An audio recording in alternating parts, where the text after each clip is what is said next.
Hello, I'm Toycat and welcome back to the second channel geography video. This is a series where I talk about geography and the world and stuff. And today I wanted to talk about borders some more because a lot of you are enjoying the series where I talk about every single border that a country does have. So I figured why not take it to everyone's favorite region of the world. That's right, we're coming to the Middle East today. Everyone's going to get offended, but let's hopefully try and chill down and talk about the serious issues that do come with borders, because I'm going to be talking about every single border that Qatar does have. Usually borders are a great way to dive into the deep history of a country and how these things kind of formed over time and how a nation was built. But in the case of Qatar and its maybe one border, it's really an interesting reflection on the future, because if you are to ask how many borders does Qatar have right now, the answer is one, but maybe kind of two. If you were to ask 5 years ago how many borders will Qatar have in the future, then you'd say two and maybe three, sort of. It's happening fairly soon. And if you are to ask that same question today, how many borders will Qatar have in the very near future, it is likely to be zero. That's right, Qatar is going to be one of the very few nations to lose its border with another country, just all the way gone, without having been invaded or something like that, because I know you're thinking like, oh, when Germany took over Poland, it's lost its Poland border. But no, Qatar will still exist, just not bordering any other country. And the reason why is one of the pettiest, but also kind of beautiful, and I think we just had to go through it because, yeah, Middle East, interesting region. Qatar, an interesting region of that region. So let's dive into it. Let's start though by talking about, I guess, where is the Middle East? Because I know, like, vaguely speaking, you can all be like, it's here, I guess, but there's a lot of different terms that you can kind of subdivide the Middle East into. So there's the Levant, for instance. You might hear about that a lot. That's in, ISIL's name, when it was called ISIL. I think it's ISIL. It goes back and forth, but, the Levant is why it's described as that, where Syria and Israel, etc. are. Then there is the Arabian Peninsula, which is where the countries we're talking about today are. But the reason we're talking about the Middle East as a whole, which is loosely defined as this, or, if you're a foreign power that wants to invade, more like this, which is the primary export of each country, by the way. But the reason that we're talking about this is because it does involve all of the Middle Eastern countries and the kind of alliances, especially with Iran and stuff, because again, I'm not going to try and explain the whole Middle Eastern thing because it is a huge issue, but I do want to simplify as much as I can to get something of value out there, because either you explain all of the Middle East situation and you lose everyone because it's like, oh my god, we have to go like all those years back and we have to explain this and that and the switching of slides and stuff, but I'd rather like dive into just the kind of current easy basics and break things down. Hopefully you're down with that, and hopefully you learn something regardless. So with that said, let's talk about Qatar then, because like you might have seen on that previous map, seeing all of the exports, you'll notice how it's oil, etc., petroleum, crude oil and gas, and then wait a minute, what's that? There's liquefied natural gas going on over here. What's the deal with that then? So yeah, Qatar is actually very unique because, again, it's in the region of the world which is just known for oil, right? Like that's, if you don't know anything about the Middle East, it's like maybe something to do with Sharia law and then oil. They're the two things that come up the most.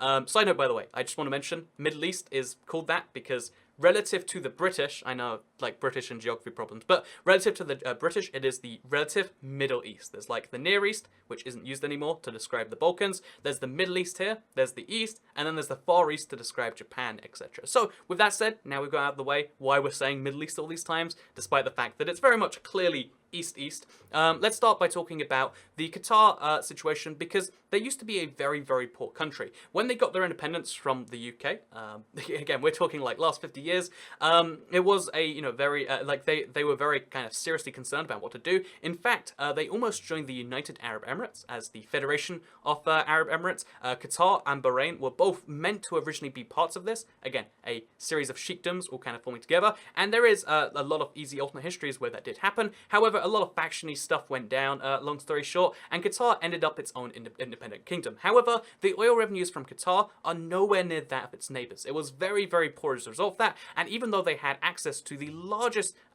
gas field, again, in the, even though they had access to, it's called the North Gas Field, or there's a bunch of different names, because the Iranian version's called something different, but the North Gas Field, let's just call it, they have access to that, but there was no way to sell this to other people. So they had all this gas, all this, it's the largest, single field of it in the world, but no way to really access it. And then eventually they figured, like, wait, if we just invest some money in working out a way to, like, liquefy this, then we'll be able to sell it to people. And you know what they did? They worked out a way to liquefy natural gas, they sold it to people, and now Qatar is one of the richest countries in the world and very quickly growing. In fact, again, by a lot of estimates, it can be considered the top. It really depends on, like, do you consider expatriate? But they're wealthy. Can we get that across? Like, any measurement you're going to show in terms of, like, pure wealth that is just coming into the country as a whole, whether to the citizens or to the government, they're very, very high on that per capita. Because, again, the country was very, very small. Their population was measured in the hundreds of thousands until just, the last last decade. So yeah, with that said, that's Qatar. It's an emirate in the Middle East. So what's the deal with their borders? Why are they being, cut? How are they losing their border? What's the deal with that then? So let's just quickly mention they have a border thing up here with Bahrain. The reason that this border is drawn the sea is because it's to clearly define the fact that they had a big dispute over who owned who owned the islands. Bahrain is the island country. Qatar is a peninsula. So it was eventually decided that like most of these islands would go to Bahrain. However, a few islands, particularly this one right here, was awarded to Qatar. And because of these slightly counterintuitive international boundaries that this left them with, it's drawn on Google Maps. That's why Google Maps sometimes does the sea boundaries. When it's vague and it's differently defined, then they put it on the map. So that's not a real border. It's a sea border. As you can see, it's maritime. We talk about physical land borders on this channel. So what's the deal with this one border with Saudi Arabia? Because it was officially only defined in 1965, and it's going to be going away quite soon. So this is only a 60-kilometer border. Again, Qatar, it's not a large country, but the fact that it only has one border of 60 kilometers is quite good for a variety of reasons, I guess you can say. And yeah, sorry, I should put that in freedom units too. That's about 0.0002 Mississippis. That's the length of their border with Saudi Arabia. And I think comparing it actually to a river is going to be quite fitting, because basically Qatar, as a very successful country, is growing what it can do. So again, it used to be a very poor country in the Middle East. The reason, it wasn't really a threat. It was kind of vaguely aligned with the rest of them. And let's just put it this way. There are two major powers in the Middle East. There's Iran and there's Saudi Arabia. You can argue Turkey's doing its whole thing up there. But as far as all of the countries that cause drama and cause the issues that you hear about in the Middle East, there's Iran and there's Saudi Arabia. They're having a big kind of like battle for the region, let's call it. And even Israel, which all of the countries around it have condemned, is slowly being I guess wooed by Saudi Arabia, because the two countries are having like a war for the culture victory, because you can't really have the military war too much these days. And as a result of that, Qatar was on the side of Saudi Arabia for quite some time. However, as a result of Qatar becoming suddenly very wealthy, they've been spending a lot of that money on improving the country as a whole, but also on doing things like improving their soft power. Al Jazeera is a network you've heard of, right? They launched a bunch of measures to improve their soft power in the world. And in case you don't know what soft power is, because it sounds like it's nothing, think about the UK. The UK has no reason to be and have any influence over anything in the world right now. It's the 5th largest economy, which is kind of cool, but it contains less than 1% of the world population. The size of it isn't too big geographically, but yet there is a huge influence held in many different foreign policy areas, and that's because of soft power, because of the projection of power, both because it used to have a lot of power, and because of stuff like the BBC, which is widely considered a good international news source, which a lot of people read, and which has a very, very faint, I guess, like pro-UK government bias, you could say. Again, that's a common criticism you hear. And the same thing was with Al Jazeera. It wasn't like wildly pro-Doha, pro-Qatar news network, but it was a network which tried to point out the flaws in countries that weren't quite aligned. And again, it did a lot of other good things, and you can debate this one way or the other. But the thing that caused the official blockade of Qatar, the big thing that happened in 2015, is the big reason behind that was actually the fact that they were officially, supposedly, funding terrorism. So you can look into this and you can argue one way or the other. It doesn't seem like it's fixed, but I would argue it seems true enough. But again, when it comes to like big international diplomacy reasons, the official reason is they're funding terrorism, but the real reason is that Qatar was becoming a new player in the region. In the same way that, like Dubai is now like it's growing in its own way. Qatar was growing as a player in the region, and it was growing against Saudi Arabia, growing against the big kind of alliance that it kind of formed around Saudi Arabia. So all of the countries around here, the United Arab Emirates especially, but Saudi Arabia, also Iraq, for instance, all of these countries joined together, Bahrain even, joined together to sanction Qatar as heavily as they could to try and get them to stop. And as part of the sanctions, their fly space entirely restricted. There's no allowance to cross this border. The border between Qatar and Saudi Arabia is uncrossable right now. The reason I haven't mentioned this too much is because it was a border that was just drawn as like, that's the end of the peninsula. That's what has historically been those peoples. Again, there's nothing of value in the area. It was a kind of arbitrarily drawn thing, and now it doesn't even function as a border. There is no border crossings allowed, either by land here or by planes and stuff, from Qatar to Saudi Arabia. Qatar is effectively an isolated island. And don't worry, this video is not clickbait. I'm not saying, aha, they don't have a border because it's effectively isolated. Let me talk to you about my favorite thing. This is what I've been building up to for the last 9 minutes, because the Middle East is having one of my favorite petty disputes in the world because let's just read it out for you, shall we? So Saudi Arabia pushes ahead with Qatar Island project because this is a thing you might have heard of and thought, oh, that's a fun idea. No, it's really happening. So Saudi Arabia is pushing ahead with plans to dig a canal on the border with its neighbor Qatar, effectively transforming the rival Gulf Peninsula state into an island as it sets a deadline for the construction companies to bid for that controversial project. And 25th of June was when it was done. The bid has been placed. The whole thing is arranged right now. It's going to cost them just under $1 billion, I think, which is pretty cheap to turn a neighboring country into an island. This whole thing is their entire border is going to be dug up so that Qatar will be an island. So when I heard about that, as a border man, I dug into the details because I was like, you can't just dig up your border of another country. So here's the actual deal, right? So again, right now, the border between Saudi Arabia and Qatar is mostly non-existent. It's like there's a line in the sand, quite literally, that divides the two, and then there's some roads on the Saudi side, and that's kind of that. So somewhere, presumably near this current existing road, they're going to be digging a huge canal with about a couple kilometers of gap between them and the border. So to show you that in stuff like this, it's going to be about there, 2 kilometers away. The entire border is going to be dug up on this side, and they're going to use that as an opportunity to build a canal. There's 2 reasons for this. One, because it's hilarious to cut off your neighbor and literally make them an island, like to really make a physical version of what you're going for. And 2, it's because they want to make a shipping lane to grant more access to Saudi Arabia. Eventually, there's even plans for like tourist stuff there, it seems like. Basically, they just figured like, we're not using this border with Qatar anyway. Why don't we turn it into a canal? And I don't know, I love that. It's the pettiest, most beautiful, tiny thing in the world. And I just have to quickly mention it. And I have to also mention that by doing that, there's going to be some potential tensions. It's unlikely because I think if I was the UAE, so the UAE has a dispute with Saudi Arabia, but if I was the UAE, I'd be like, that's so cool. Like again, if you're anti-Qatar, this is an interesting thing. Even if you're pro-Qatar, I don't know where I fall on the Iran-Saudi Arabian axis. Again, I'm not really invested in either side too much. I think it's interesting they're kind of having a big cultural war here. But I think that's just an extra cool thing. So let's talk about why the UAE might be allowed to be pissed off about that. Because the truth is that the UAE has borders that go here, and they're not like squiggly, so therefore that's just not what they own, right? However, officially speaking, here is what the UAE claims.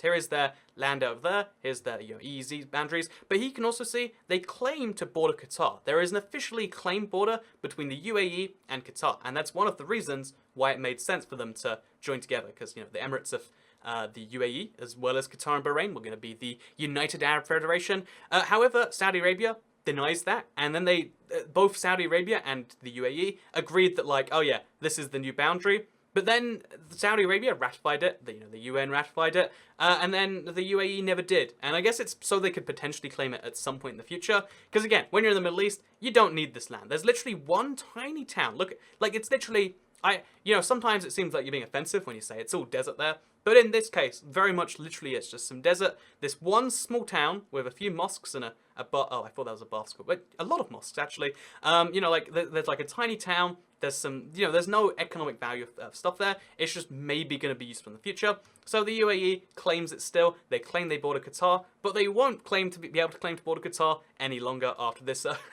this canal goes forward. So it's also worth mentioning that Bahrain and Qatar, they had good relations before this. They were planning to build a causeway between the two, like Singapore and Malaysia. There was going to be a huge, bridge going from one to the other, or a causeway. It's like a bridge, but it's like a land thing, which meant they were going to share a physical land border, but an artificially created man-made one. But again, unless Qatar changes their path, which it doesn't look like they are, it's not going to happen. So there you go. There is Qatar, the pettiest border situation in the world, and because of that, we don't need, it's funny. They have the least interesting, border with Saudi Arabia. It's like, oh yeah, we drew it because peninsula. They have a rather interesting small dispute of they wanted to own all the islands. They thought, we go to the UN, we'll get them, and then they didn't get any of the islands they wanted, so there's this weird border drawn there. But the most interesting thing is the petty future that's going to happen here, and honestly, even if you don't care about borders, it's just something you have to follow because it's like, I wish I could do that. Sometimes I'm just saying, I think I'm the loud neighbor. I was going to be like, my neighbors, I bet they are funding terrorism behind my back. Maybe my neighbors think I'm funding terrorism. They want to saw a hole in the house.